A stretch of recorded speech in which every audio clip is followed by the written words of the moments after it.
Thank you, Richard, for inviting me. Today, we focus on startup investment on energy and environment for China market. China has 1.3 billion population.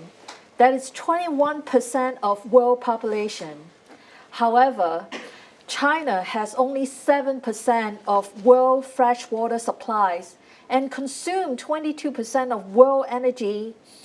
68% of the energy produced in China came from coal. It's the oldest and dirtiest energy. These coal-fired power plant emissions contain toxic elements like sulfide dioxide, nitrous oxide, particulate matters, hydrogen chloride, hydrogen fluoride, arsenic, and heavy metals like chromium, cadmium, and mercury. Coal plants are the major source of carbon dioxide emission, the primary cause of global warming. Shortage will affect world food supply and pricing. Secondly, 20% of our air pollutants come from China. In 2014, the state guidelines from China suggest it will soon producing less grain than it consumes. Food shortage is a huge problem in China. China is losing arable lands. Major causes are land pollution, water pollution, and air pollution. China government has reviewed 3.3 million hectares of lands as large as Belgium. It's too polluted to grow crops. No planting is allowed in certain areas to prevent toxic food from entering the supply chain. High level of cadmium, a metal harmful to liver and bones, were found in contaminated rice. 20% of China's soil is contaminated. Water pollution. Many rivers are severely polluted by industry, pesticides, and fertilizers. So many rivers are severely polluted by industry, pesticides, and fertilizer. Water resources are becoming scarce because of the climate change and usage by large coal-fired power stations. 10 months ago, I personally experienced the worst air pollution in Beijing. Beijing received the highest red alert days before Christmas Day. I looked out the glass window inside the airport. It was dark gray. I couldn't see the sky.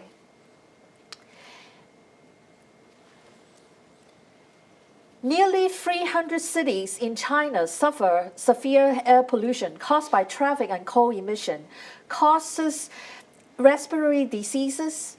More than 1.6 million people die each year from breathing toxic air.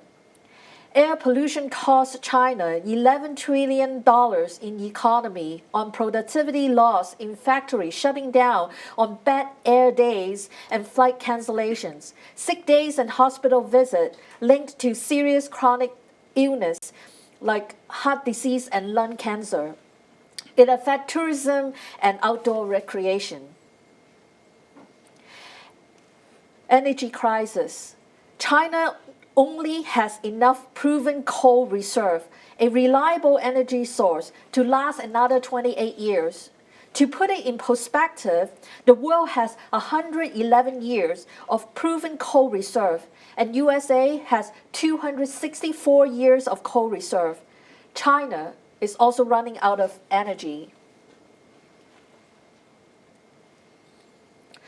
All these major problems are becoming opportunities for investment.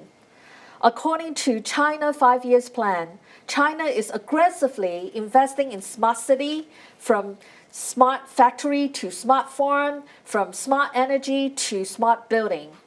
With rapidly dropping prices on IoT, Internet of Things, the smart city will be relying on the uprising demand on industrial IoT in areas of smart grid, transportation, logistic, water waste management, environmental sensors.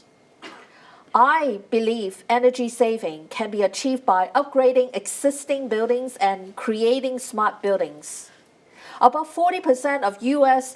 energy consumption was consumed in residential and commercial buildings, heatings, ventilations, cooling, lighting, in manufacturing facilities.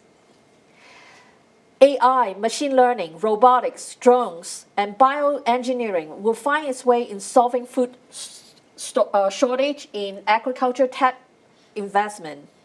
China will clone cows.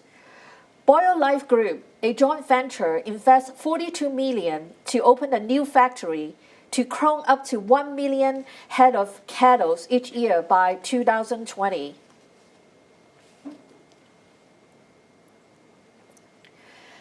China faces huge problems in energy crisis, food shortage, and pollution. If the world witnessed the success of London in clearing their air pollution in 1950 and US in cleaning up our LA air pollution in 1960, there is hope for China. Today, we have invited 2 startup CEOs who are changing the world by disrupting the solar energy storage and LED lighting for buildings. There is hope for the world.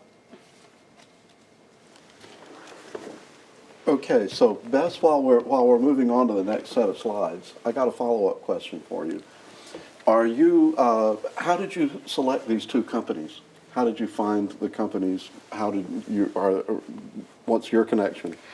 So I have been investing the last 18 months in green technology building and talking to various business industry insiders, party involved, and trying to understand, what are the barriers to prevent us from moving to smart city and smart buildings.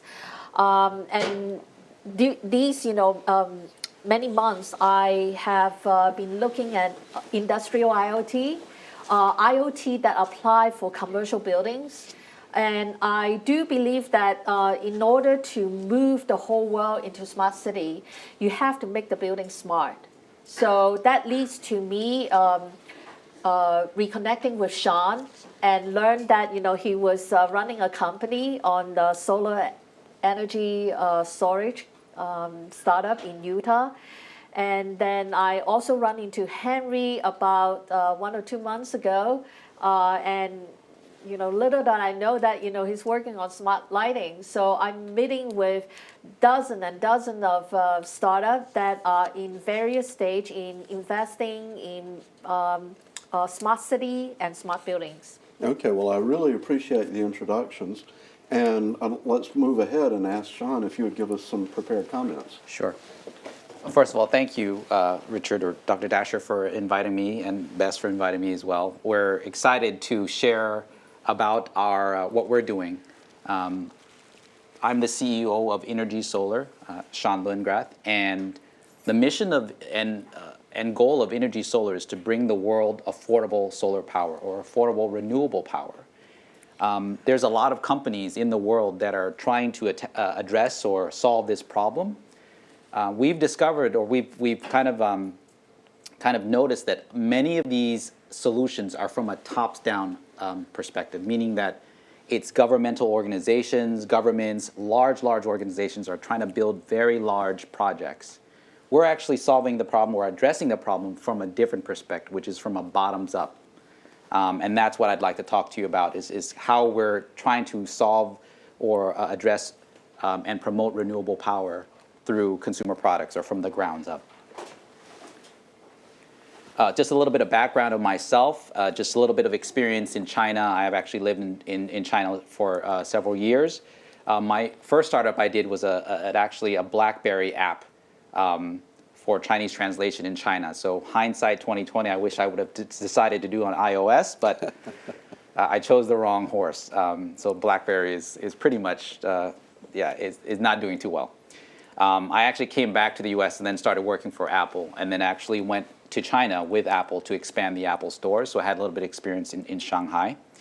And then I left Apple to join a Sequoia-backed startup called Rombi, and I was the VP in the company and was the general manager for the Greater China region. And so I was based out of Shanghai and traveled throughout Greater China, basically in the software industry. I then actually came back to the US and joined another startup. It was a Kleiner-backed startup Aerohive networks. But our R&D and development headquarters was in Hangzhou, in south of Shanghai. So again, made many trips to Hangzhou, and so I have a lot of experience in China. And Bess was talking about her Christmas in Beijing. I lived in Shanghai for over 2 years, and I have children that went to school, and there were days they would have red alerts where the kids were not allowed to go outside, or they recommended that we don't take them to school and things like that. So it is a serious problem. I still have friends who still live in China, and so again, through these renewable power solutions, we can solve this problem. And I think the approach we're taking, again, is from a bottoms up. So the first solution I want to actually talk about that the company recently launched was our Kodiak portable solar generator. And you can see here, I don't even know, you noticed the first picture was the truck, and on the bottom there's some solar panels and a little black box. That little black box can store 1.1 kilowatt hours of power. And so when you store it from multiple ways, but once it's stored, you can actually apply it or use it in many different ways, mostly for emergency preparedness or outdoor recreational when you don't have access to the grid. Now, in the US, this is the use case, is that people go out and actually choose not to be attached to the grid. In developing countries, there is no choice. You actually live in an environment where there is no grid. And so this solution can be used to help them have access to power, to charge their mobile devices or their appliances and so forth.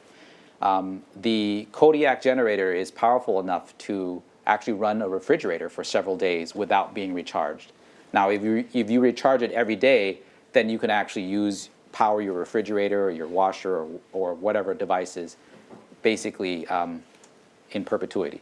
I mean, as long as the sun shines, you have power.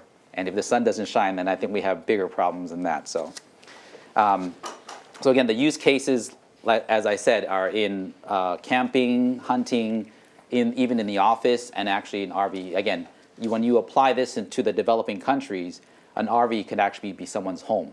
Office is home and office is also you can use, but camping and hunting, and there are many people that actually live outside in the wilderness or in the undeveloped areas, and that's where you would use these solutions. And you charge it, like I said, using solar panels, or charge it using the wall outlet, or charge it using other means like a cigarette lighter in your car. So when you're driving, you can charge the generator.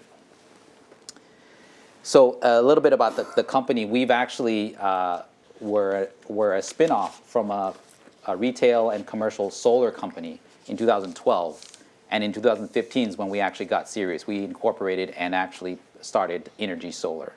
And so we've actually, again, the trajectory here is we started getting a little bit of success, but it's only in 2015 that we got really serious. And so this year we expect to sell over $2 million. Again, we're an early stage startup, consumer products, but that's what we're doing.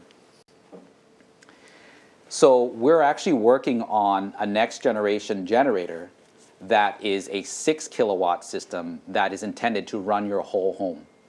The smaller generator, which I showed earlier, is actually 1 kilowatt, and you cannot really run your home on that. You cannot run your air conditioning, or you cannot run your clothes dryer, but a 6 kilowatt system will run the whole thing. And with portable solar panels, which we also develop, you can actually put your panels on your balcony. And so that means that you don't need a roof to have panels on top. Again, they call it the rooftop revolution, right, which is the solar revolution. And so in the US, we're most familiar with the US. In the US, and actually in many parts of the world, I'll talk about China in a second, but in the US, participating in the rooftop revolution implies that you actually own your roof. If you don't own your roof, you can't put solar panels on top. What about, what if you live in an apartment or a high rise, or you're renting? There's about 50% of the market in the US does not have access to solar. Now, you actually look at China. I was just there recently on a trip. You have high rises and high rises, as far as you can see. Where are they going to put their solar panels? So our solution, we feel, is very well positioned to address this market, where you can put your solar panels on your balcony and have your generator inside and charge it during the day, And as much power as you can capture from the sun, you can use it at night to offset your electricity bill. So again, our next generation generator will use advanced technologies that will make it lighter and more portable and more powerful than other products out there. We actually expect or aim to go after the Tesla Powerwall solution, and we feel that our solution is superior because it's actually not tied to the wall. You can actually take it with you if you need to.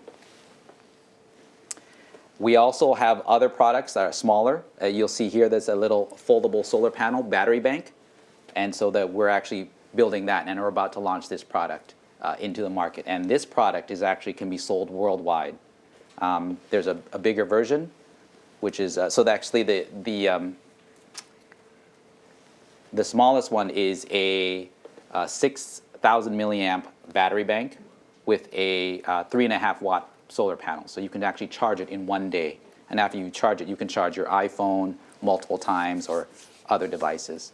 And so this larger one actually can charge it many more times. So, but these solutions can be deployed in any market. And if, I guess, just doing a little bit of back of the envelope math, on a weekly basis, the standard user will use somewhere between 30 to 50, depending on how big the phone is. If you have the big phablet or the big thing, it takes a bigger battery. But on average, you're using about 30 to 40 watt hours per week to charge your phone. And that equates to about 1,800 watt hours a year.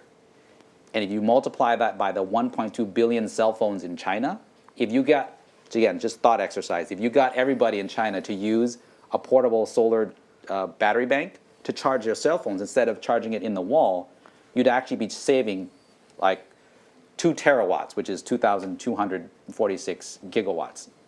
And that can power about 1,900 US homes by just using a solar-powered battery bank. And so again, to summarize, our approach to solving this problem is actually from the bottoms up, not from the top down. The top down takes a little bit longer. You need to work with governments and large organizations, and that takes a long time. I think the analogy to this is in Africa, for example. The landline phones, it takes the government forever to put in a landline phone. And so the market basically moved beyond the government and started adopting cell phones. And so the companies just put in a cell tower, and then everybody just bought cell phones, even though there is no grid to charge their cell phones. So we expect to actually address this problem using consumer products and go from a bottoms up. Okay. So, Sean, as I'm getting Henry's slides ready, I want to ask you a follow-up question.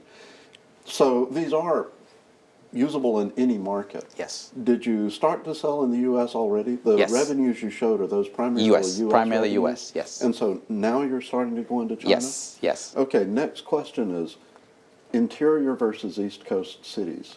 For the smaller pack, the 1.1 kilowatt hour pack, yes. that seems like it would be made for places in the interior of China where there's not a good grid. Right, right. It actually, so I think you're very kind of very good perception that it is actually a very good use case for the interior where the grid is not as established. But we feel that I was actually in Shanghai where one of the typhoons hit and the grid goes down. So what do? No one has power. Where do you get power? That's if you care about the quality of life, your communications and so forth. Everybody can use this. I think it's especially appropriate in the interior where the grid is not as established. Again. But it's also true that people who have the money to buy products like this are Yes. in the coastal cities. Yes. Yeah. Yes. So. Okay. Thank you very much. We'll come back and talk more about this when we get to the Q&A. For now, I've got Henry, I've got your slides up. Are you looking at your slide or are you looking at my face? I have a set of my own slides. I may need to ask you to go to which page so Okay. that we are synchronized. That'll be great. I'm on your If you help me title with page that, now. we can start. Okay, we're ready. Okay, good. Good afternoon, everybody. Thanks for asking me to join you. It's a pleasure. I want to explain the thinkings behind the Delight project, which was very long lead time startup. We started the bits and pieces of it in 2003. That's many years ago. We started out trying to address what we think are the issues that will be facing the LED lighting industry. And as a very tiny team, we are overly aggressive and try to address many different things, which we all think should be done. First of all, I have noticed that the LED lighting will be around from the time we start, but it takes all kinds of different drivers because everybody makes power supplies that is different voltage, different current, and because LED needs a current limiting driver. So if you look at the driver manufacturers, there's a whole handful of drivers that you have to match together with the thing, and we don't think that should be the case. So we made a universal driver that can take practically 99.5% of the time any LED light, whatever voltage, whatever current, and this thing would intelligently knows how to match the LED with the driver, the same driver. You can pull off unplug a 40 Henry, just to clarify, you're talking about the driver of the circuit to attach the actual photonic device to the power system, right? When you say driver.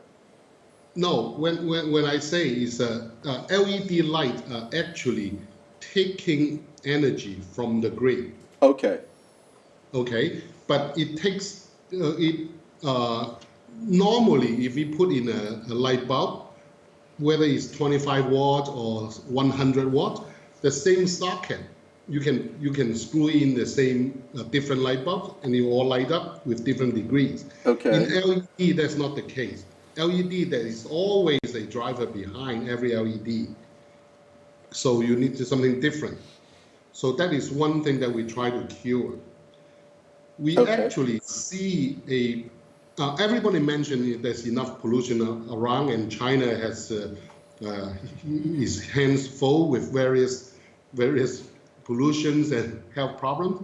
To echo the other two speakers, I was stranded in the Beijing airport for 2 days of the sandstorms. Imagine the largest airport in the country was shut down for 2 days. I mean, that's absolute chaos, not just chaos. And I finally tried to help my own way by taking an area that I know a little bit about. I started Philips Lighting venture in China, so I know a little about lighting.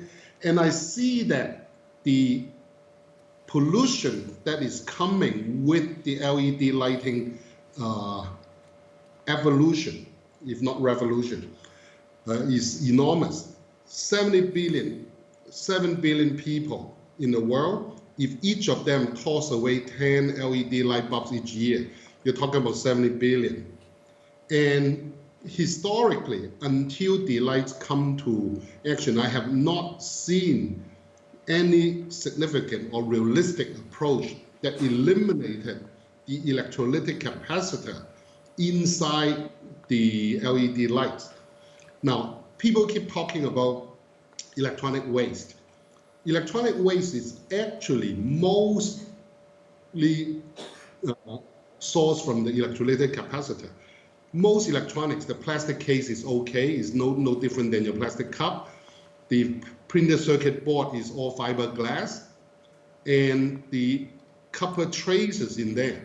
In concentration, copper is not good, but in moderation, actually, when people grow vegetable, whatever, you actually have to mix some copper into it for it to balance out.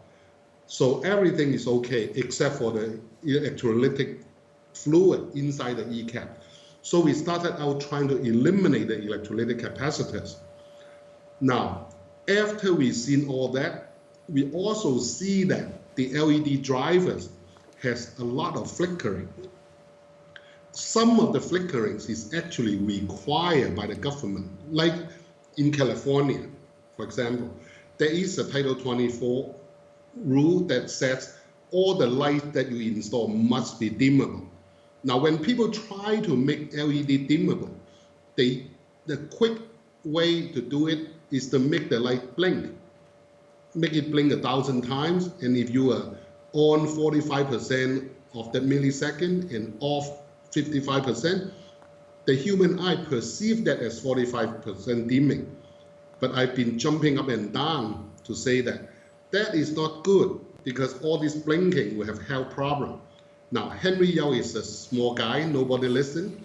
But in September 2015, IEEE have a standard coming out, P1789, that says if you keep those LED lights blinking, chances are that you'll get people, the worst is get this into seizure and migraine headache, general tiredness, and eye fatigue, in that order. All those are not good health problems. So we have eliminated that by using the constant current reduction driver, which is very difficult to do, especially when you also at the same time eliminate the electrolytic capacitor. But we have done it. We have installation in Hong Kong. We are ready to, we're getting it certified for UL, and we'll sell it in California. That is one of the reasons we met Bess. So I spoke to her, and she said she'll help us with that. And we also see that while we are making all those LED lights, the installation cost is prohibitive. In California, chances are that the installation labor costs a lot more than the light itself. So we try to eliminate that part. So because LED itself is inherently safe, that is low voltage, safe to human touch. So we leverage on that characteristic and made it so that it is a effective, hands-only, no tool installation. And we make it so that it is actually IoT at the, what we think, IoT 3, which is IoT without any need for central computer. So I matched what I learned from Northwestern and put it in there and get several patents on that part. Now, after we put it all together, since every single light has a different driver, we make it dimmable, which according to Title 24 in California, you have to make it dimmable. And all of a sudden, next thing we noticed, 1 month ago, Hong Kong has enacted this building energy code, which is almost a direct copy of Title 24 into Hong Kong. So Hong Kong requires the same thing also. So I have 2 significant markets, California and a good test market in Hong Kong, that the government mandates the use of those dimming. So that is what the light try to do. Can you go to the next page for me? So Page I'm 2. on, just so you know, I just went to page 3. I'm now on page that is titled Hard Work Against All Odds. Should I go one page beyond that? When I say page 2, I mean the page with the heading 2. Okay, yeah, this is the page with heading 2. Right. Yeah. Okay. The light was started while we, and pretty much in Hong Kong, at the time it started, I was the only guy funding it because I'm not sure I have monetary return, so I hesitate to take any money, especially from friends and family. But the scope is actually quite huge in terms of attacking the related problem from very different angles. I have a friend who actually is the head of the power supply portion of Hewlett Packard, and he said that don't bother with the no ECAP power supply. It cannot be done, only in theory, only in the labs. And we spent many years. Now we have it in a very stable form, and not only very stable, our ripple current and everything is actually better than the ones with electrolytic capacitors. We have invented enough things of how to do the transformer coil formation. We pretty much eliminate capacitors out of the equation almost So we put in really tiny, 1,000th of the original capacitor, and it will be very stable. So we did all that. And because we do not require electrician license for installation, we cut out more than half of the total cost of any project. So can we go to the next page, please? Okay. Now, since this is a sharing with the innovation atmosphere in Hong Kong and China and like that, we have to say we are very, very happy to have started the light in Hong Kong and in the Pearl River Delta, Shenzhen, whatever, because with the access to parts and printed circuit boards and all the gears and tools, with all these people that you can hire by the hour, by the day, by the week, whatever they help you, that makes our project possible. And the Hong Kong government is extremely supportive. The China government, various pieces of China's government, like the Shenzhen government and the Shanghai government, they are all very helpful with us. And because of the Hong Kong, we are very active in the Southeast Asia, they actually mix with the other APEC governments. So we actually get very good support, both morally, sometimes financially, and in relationship to help us. By participating in the Hong Kong Science Park, we get invited to this APEC competition, which is a competition with 19 countries in the Asia. And fortunately, the Delight concept with all these different areas of technologies have made it so that we won the Smart Building Championship. They do not have a sector called IoT, but we think part of the reason is that our connections without a central computer, everything is not only plug and play, it's inter-plug and play. Since you don't have a computer to plug into, everything is plugging into one another. And the plugging together does not require any particular formation. So the government support us, give us startup funds, and make everything so easy. I mean, your rent is reduced, eventually to rent-free, including your utilities, air conditioning, and management fees. And they give you startup funding. We still have not used up our allotted startup funding, and we should think of some way of making use of it. And they introduce you to possible angel investment. We did our round of angel, but for them to invest directly, we are still waiting for them to reply. We actually slotted out a few percent waiting for them. Can we go to the next page, please? This is number 4, peer and mentor networking. Yes.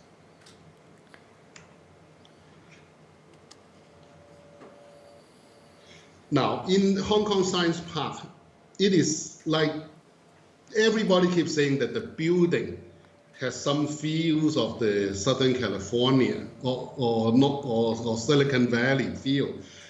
In the building, yes, except that it is a high rise, so everybody is relatively jammed together, especially when you go to lunch, whatever. So the first floor of several buildings is more like a walking street, everything. But that is the way that you run into people. So anytime you need an expert in a related that you use, but not exactly in your discipline, you're always running into those people. So everybody you can ask for other people to help you. And you get your share of other people asking you to help them. But that is very, very conducive to solving problems, especially when you have a main problem and some of your side problems. Like when I ask for an encryption, whatever, I run into an encryption expert. In there, we just have lunch, and a few hours later, we get some good directional help. So if you go to the next slide, please. Number 5, Hong Kong support programs. Yeah, I brag about the Hong Kong government supporting, so I really like to take a slight introduction to it. Basically, Hong Kong government is so liberal that if you have a coming product, you can walk up to them and say that I'd like to try this. They give you 50% of what you need. So you have to raise only 1/2 of what you actually need, and there's no strings attached. You can donate something back if you want to, but that's not a requirement. As long as the thing is designed in Hong Kong and made in Hong Kong, they don't even care where you sell it. And if you have some patents, they have a patent application grant, which pays practically 100% of the patent cost. You can get a US patent, a China patent. If you want to get a US and EU and China patent, the amount is slightly not enough. But 2 out of the 3 areas is okay. You can do Hong Kong and US or Hong Kong and CE, that's enough. And then they have this trial budget, which is unallocated but budgeted amount sitting in the Hong Kong central government. Now, Hong Kong, the major government of Hong Kong, as long as you can talk any of the Hong Kong government unit, you can talk your police office and your fire station to use your product, that fund would pay for 100% of the trial. So those kind of things, and they teach you how to get angels. They have dedicated people that is there to help. So it's very conducive. Can we get the next page? Yeah, Henry, before we go to the next page, this is only if you locate in the Science and Technology Park, or is that if you locate anywhere in Hong Kong? Anywhere in Hong Kong. Okay. So the Hong Kong now Science Park is where you can get rent-free. If you're located elsewhere, chances are that you still have to pay some rent. There may be some subsidy. The 50% subsidy will apply if you elect to have rental elsewhere. We actually have a factory outside of the science park because the Hong Kong Science Park, because of pollution worry, they do not let us do the factory, even though our factory is zero pollution. Okay, let's go on now to number 6, market trials. Yeah. So with the Hong Kong government, there are also other organizations. We are working with the 2 largest private charities to try our things, because our thing fits the IEEE healthy lighting, so that it'll be LED with energy saving without all these health issues. So we work with it, and we recently, that means 3 days ago, received a test report from Science Park, which we try out. They have all these eye-soothing desk lamp for children to do their homework.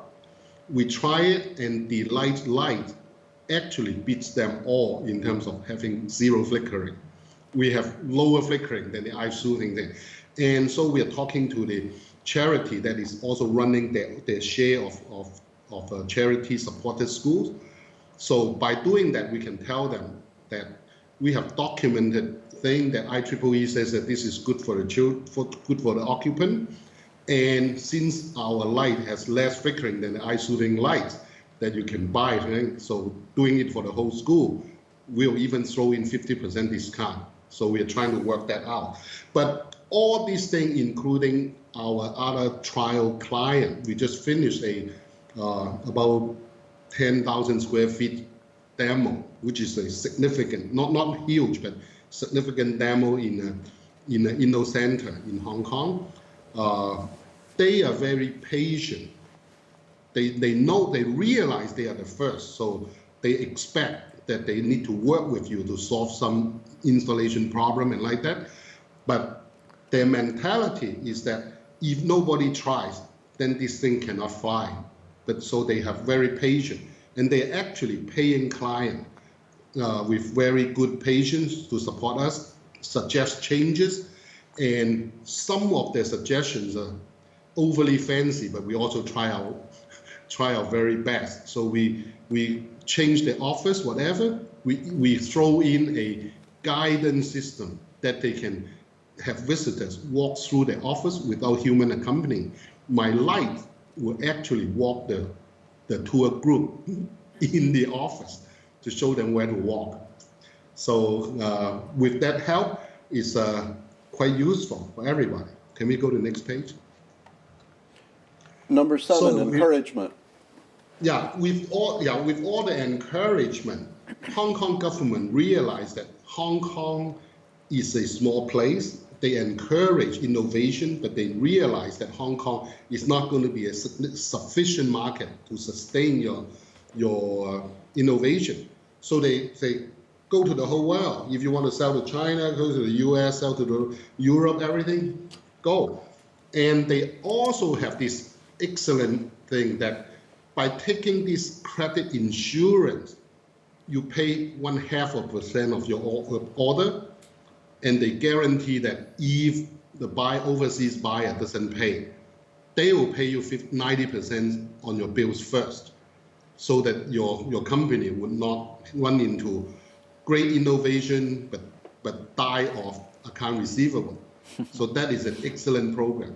Under certain circumstances, they may even waive the 0.5% for you. So after all that, Hong Kong is also an excellent place for IPO with good PE, good access to investor cash and the like. And the banking center is also very low interest. Hong Kong interest is similar to the US. So people can actually get loans in the very low single-digit range. So that's my experience in starting up, both from the technology and from the startup environment point of view. Thank you. Thank you. Henry, as I move the slides around and get us set up for just general discussion, I want to follow through and ask, right now, Delight is at the really trial stage. Do you have general commercial products already, or is it still kind of proof of? We have it already, and we are working with certification agencies like Underwriter Lab to get our UL listing before we can sell hard and heavy in the US. We are already started. We get some initial feedback from the test lab, so we may still need to tinker a little bit on the emission. We already passed the safety side. So in a month or two, we should be able to be ready to get the UL listing.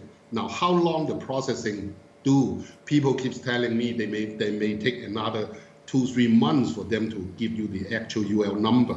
So we are at that stage. Everything works. In Hong Kong, they do not require UL. We tested ourselves internally with the test lab, not in a certificate form, but in a generated report form. So we are safe to use, and we have installed this 10,000 square feet demo. Okay. So we are ready, and we are chasing schools. Okay, great. So I have one question for the panel, and then I'm going to turn the computer around so that Henry can see everybody in the audience. My question, so Bess, you're doing investing. You've got a general view for everything. Sean, you're working with a US-based startup. Henry, you're working with a Hong Kong-based startup. I want to ask you about China, the PRC itself. What's the hardest thing about getting into the PRC for your particular business? Bess, what has been your experience on the investment side? Yeah, I have been investing in U.S. startup, and many of them, I urge them to expand outside U.S. because U.S. market is just one market, and in order for a startup to reach certain evaluation and get funded by VC in Series A, B, C, and late stage, or have potentially chance to go IPO, and they have to go like global. They have to go worldwide. So China is a big market. It's a very important one. So the challenge is some of the, so here, we are addressing a lot of the hardware startup because we are solving energy and environment. So these hardware startup, if they start the product in US, then not only they have to make it to work in US market, certify in UL, they also have to think about how it works in China because the certification is different than US, and the electrical power requirement, the specification are totally different. Even though the green building standard, we accept LEED in the state. China has 3 star, and China is also open for LEED, But the fact that, if you have to make all your hardware startup product to go into China, then, they have to start thinking about like how they can get approved by local and state and nationwide government and meet the appliances and there's like building specification you have to meet, so there's a It's lot more interesting you things point that, out that it's local, state, and national. yes, three Yeah. levels, because national is one thing, but you also have to know the state and the local city, and so there's a lot of things that you have to consider when you expand to China, and these are the things that I see our startup facing. Okay. Sean, what about you? What's been the biggest challenge? So just basing off of my experience of actually, I was with a electronics or educational toy company in Emeryville called Leapfrog. We actually expanded into China. I was with Apple in the Apple Store, expanded into China, and I actually operated software sales, B2B software sales. My one big thing, if I can choose one, would be distribution. So I think one of the things you have to understand about China is many different markets. It's not one. In the US, you have one market. There's a Walmart in every state. If you get into Walmart, you're set. You get into Costco, you're pretty much set. In China, there is no unifying distribution system. If you want to sell into the inner part of China, you have to go and set up relationships and distributions and with the local, state, and federal as well. And then you go to northern China, again, you have to repeat that process, different set of requirements. And so that's one of the big things. And so software, apps and so forth is a lot easier because, again, it's no physical thing you have to move. But if you're actually selling hardware, distribution is one of the big things. And so you have to partner with existing distributors or people that have existing relationships, and then you have to account for that. It takes a long time. Okay. Henry, what's your experience in terms of the biggest challenge from Hong Kong moving into mainland? Okay, let me share a little thing beyond the starting from Hong Kong part. I have started Philips Lighting and also the KFC and Pizza Hut franchise systems in China. The same central government rules has many different local interpretation. The written law is the same, but if you go to 22 provinces, you get 22 different interpretations. They say that go here and do this and do that and do not do that. So you cannot have a one-size-fits-all thing. Even for KFC working in China, I mean, in the US, it's very hard to think that a Texas KFC would behave differently than a California KFC. But we really need to have 26 different franchise and local teams to understand the differences in the state interpretation to do things work. What Delight have pretty much decided is that we'll follow the Philips Lighting methodology. Philips only make the product, get it centrally certified, but work with the local distributors in each city so that you don't have to face the final nitty-gritty, which in terms of per hours work in return of your sales revenue, is not worth it. You may as well let somebody else do it for you, and then out of the profit, you share a little bit with them. So Delight will be taking the same approach, and by taking that kind of approach, we need to address what Bess says, the local certification, which is the CCC, the CCC, Charlie. That is the equivalent of CE certification in Europe and equivalent to UL plus FCC certification. So by doing that, we will be ready for the three largest market. UL and FCC we are doing for the US, we are doing CE for Europe, and if we are doing CCC for China. But chances are that we can only work with the local distributors. If we try to go into a city and try to sell things yourself, you're better off parting with sharing some profit to the local. But there's also good side of it. Once you decide to share some profit with the local, you'll find that the things all of a sudden go so smooth because that guy's maybe the classmate or cousin of whoever is in charge. Okay, that's great. So let's open the floor to audience questions. I'll point the computer at who's got the question, okay? Ed, I see you first. My question is for Henry. And actually, if you would, let me ask everybody, keep your questions kind of short, speak up loudly. I may have to repeat the question. Okay. Henry, I'm curious, for the services provided, does the Hong Kong government take any equity in the startups? No,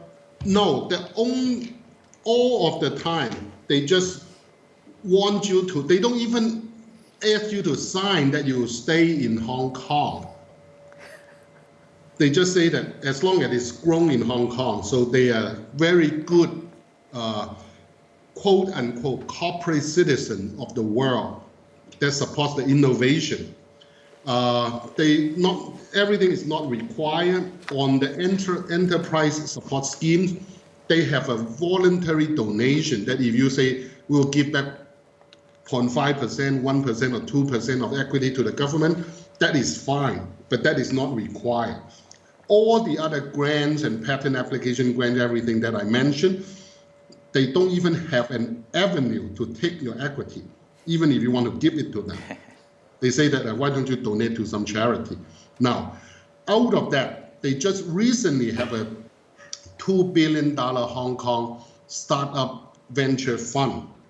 So if you have a thing that is not related to one particular product of your thing, but generally on your company, you can actually go to them, approach them. They are just like any other angel, but they are also less restrictive on where you use the money and more liberal on you take the money and they require lesser return than a normal angel. So the government is really wanted to change the dependence from what I heard, change the dependence from real estate and banking and try to get it rebalanced back to the innovation and even high-tech factories in Hong Kong. Okay. I mean, running a labor-intensive factory in Hong Kong is impossible now. Okay, thank you. Next question. Richard, I do want to add additional comment on my my part. So you mentioned about the challenge about entering China market. So I mentioned about the hardware, but many of the industrial IoT also need cloud, like the software side. So the challenge is a US startup will probably go with a lot of the Amazon, AWS, but AWS doesn't really work very well in China. I would say almost not possible because the performance is so poor, and so a lot of the challenges when you have the cloud infrastructure working in US, then you suddenly, if you want to serve the China market and it's so huge and you have to start working with the cloud, the vendor that works to cover the entire China. There's only a few options in China to do that. Another, challenge is, startup usually don't think about revenue that yet because they only want to focus on making the product. But in reality, on the hardware, you have to start selling and making revenue because you have to pay for the production and you need to, your cash flow is tighter than software. So revenue is really important. So collecting money it's a totally different ball game than US. US, we used to like, you pay someone, you have 30 days, 60, 90 days term, and we have and people usually are very good because in order for us to do good business, you pay so that you can naturally continue to, do more business in US, and you need to defend your reputation. But in China, the whole business operation, the way that you get people to pay you is really difficult, like pulling a cow. So I would like to address, collecting money is another art and science in China. So, kind of to follow that up, we talked about the challenges. Is there anything happening, say, right now, last year, this year, next year or two, that make China particularly interested in acquiring energy and environment-related new products or technologies or attracting startups? Bess, why don't you start with that? Oh yeah, there's tremendous interest in China government, China fund to invest in technology here because I've seen a lot of the fund. So now that's investment here by a government fund from China. But is the expectation that the startup here will take the product to China early? Early. Or quickly? Quickly. It certainly helps because I talk to many U.S. startups and they are not open for China market. Not until they start getting investment fund from China government or related, and then they will open to like, sure, because you are my investor and I need your funding, so I will open up to China. Okay. Sean, what about energy? Is there anything that makes this year especially good for China? Well, I think these past couple of years or past little bit. So first of all, the government released their new, I think their 12-year plan, and renewable energy is one of the big kind of focuses for the Chinese government. Yeah. So, and in China, if the government is behind you or behind a certain sector, there will be a lot of activity. There's another macroeconomic, event that happened or is happening is the Chinese government is promoting the relocation of the non-city or the in the countryside or non-city population rural. to move to rural. Yeah, that's the word I was looking for. To move from the rural area to the urban areas, and so there are hundreds and hundreds of high-rises that are empty, waiting for people to come in because that's part of the plan. And when all these people come, where are they going to get their power from? And so there's a lot of power needs, especially with peak shaving, and balancing of the grid and so forth. So there's a lot of those conditions that make it very very good opportunity for an energy related. Just to clarify, your products are completely off grid, right? Well, it's actually we can actually be tied to the grid. If you generate excess power, you can actually pump it back into the grid. Yes, yes. And the China grid can accept that. Yes. Well, okay. Yeah. Okay. Yeah, okay. it'll be we've actually, for our next generation generators, we're developing an algorithm or software that we call nanogrid technology. I mean, it's kind of, but it's for smaller areas. It could be in one single building or several floors of a building or these type of things where you can actually share and pool power. But it also allows you to actually integrate to the utility grid. Okay, great. Henry, what's really good about this year? Are you trying to get actively into the mainland right now? We are open to that. Right this moment, the Prime Minister Li Keqiang is in southern China next to Hong Kong doing a celebration of this innovative push that China has been doing. You have a beauty competition problem because when they say innovation, they say that 10,000 startup companies, so you cannot stand out. It's a marathon. So we try to stand out via the Hong Kong government because they actually have the potential of doing that. We will save 6% of the electricity use of any city that adopts the light, and we can shave 12% of the peak load off the grid. So we are also helping from our side. The brighter the sun burns, the more air conditioning they require when all the school and factories are running. That is where the light uses the lowest energy. So that is our thing. Now, in terms of what Bess mentioned, account receivable is a big headache. And the Hong Kong government, by having that credit insurance, they pre-check your customer.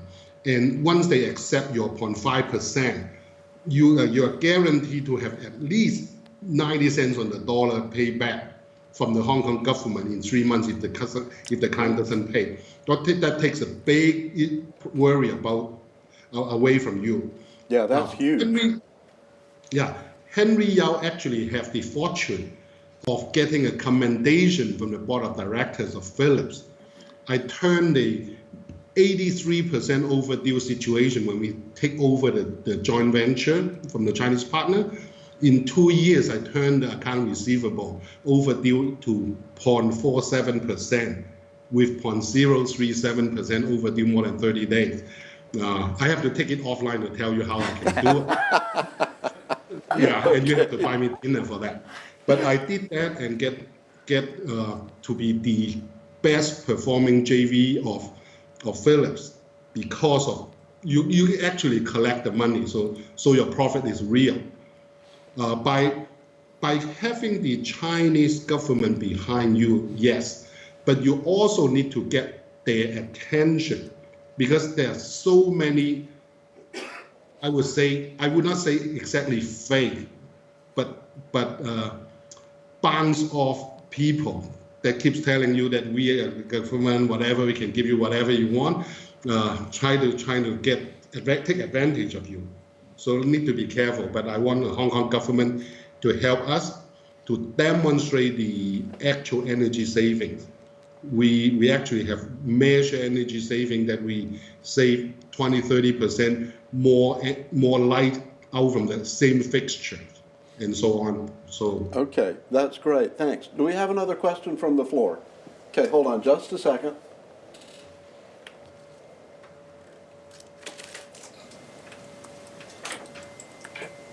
Okay. Back in the back. A question for all three of you. Do you have any fear that your ideas will be copied by other companies?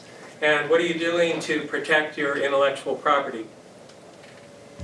I can take a stab at that. So our first generation products are actually manufactured in China. It's a first generation product, but we are working on the next generation, which has a lot more IP in it.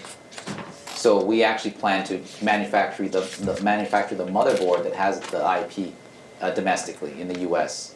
and try to actually get it made in the USA and then export. Now, actually, there's a benefit to that.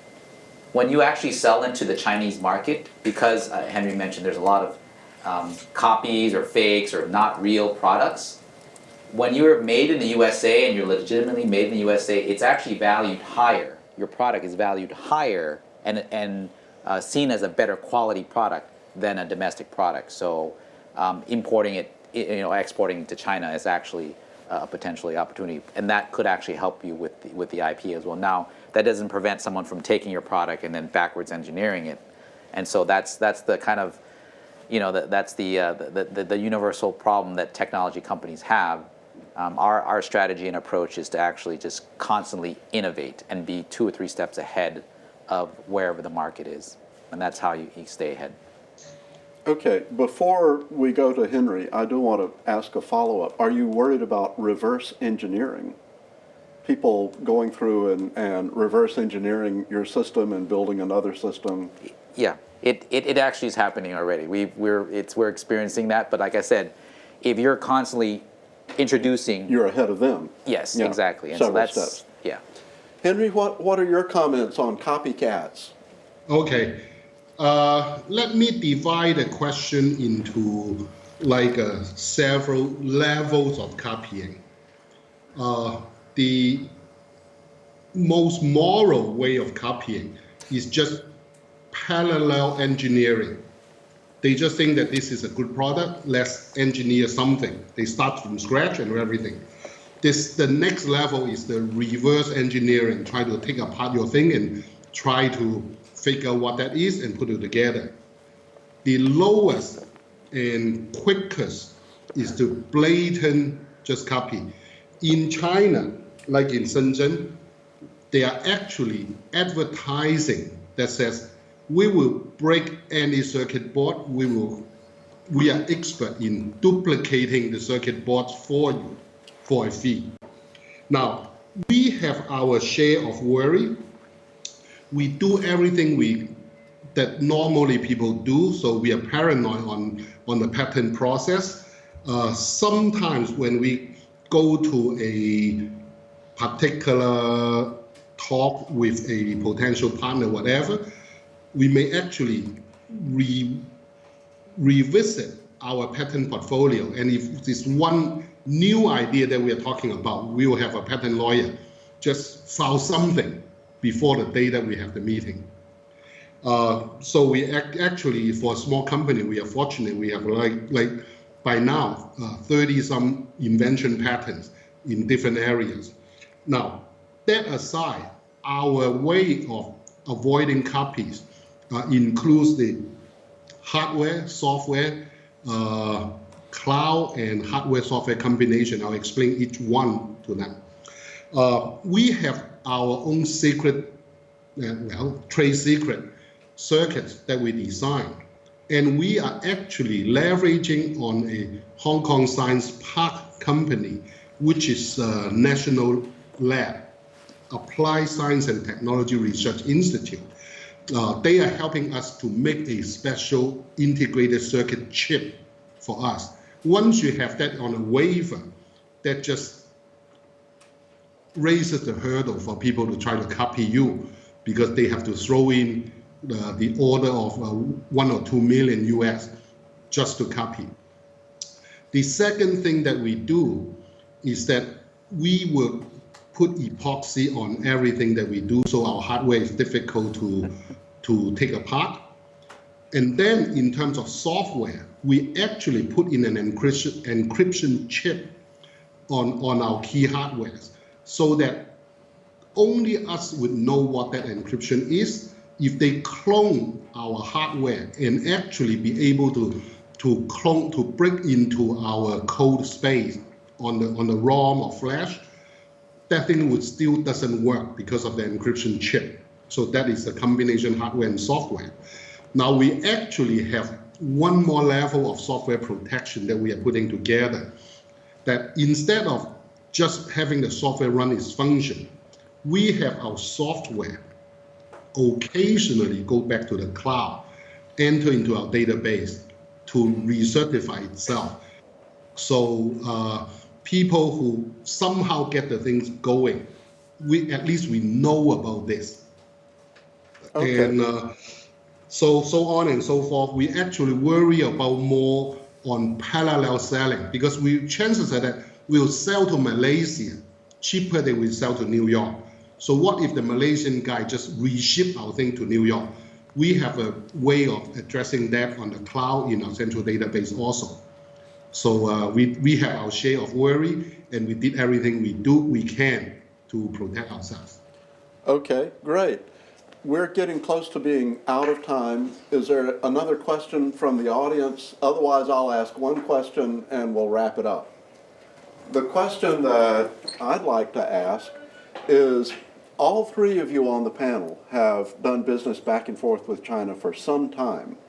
What do you think is the biggest changes between the situation now and, say, the situation 5 or 10 years ago? Bess?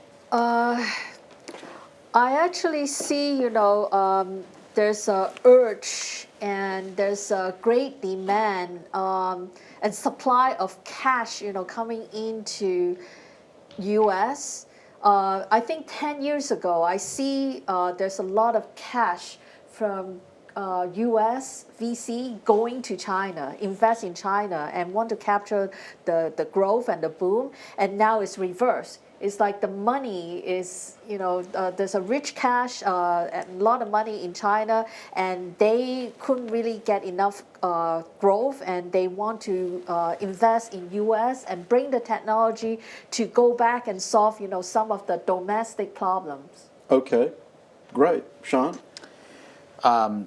I think the most apparent thing is actually the physical development of China. When I was there in 2008 versus when I went back just maybe about a month ago, it is. I mean, even in Shanghai, it's just so many new buildings. I mean, it's the infrastructure is there, and actually the interesting thing is on the human capital side, it's actually improving.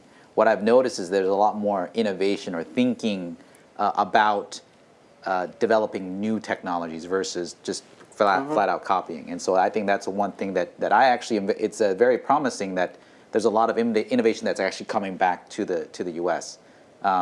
Reverse localization, whatever you call it. Okay, Yeah. Great. Henry? Yes, I think the changes that we see is that from my Philips times, the government have cleaned up their act in making a level playing field for people, and I think they succeeded 80-90% of the required work already. What is remaining is still the citizen, especially the other small businesses that try to get rich or try to survive by copying other people. That still need to be done. Some of the real blatant things I have to take it offline on the thing, but KFC has been known to have a local government require them to buy a particular fire extinguisher at 200 times the going market rate and things like that. But I don't think those things are happening again now. So it's a more level playing field, but you still need to beware of your crazy competitors that will copy you. Okay. I'd like, first of all, to thank everybody for coming, and please encourage you to stay and have some refreshments if you're here. If you would please join me in thanking our panel for a great session.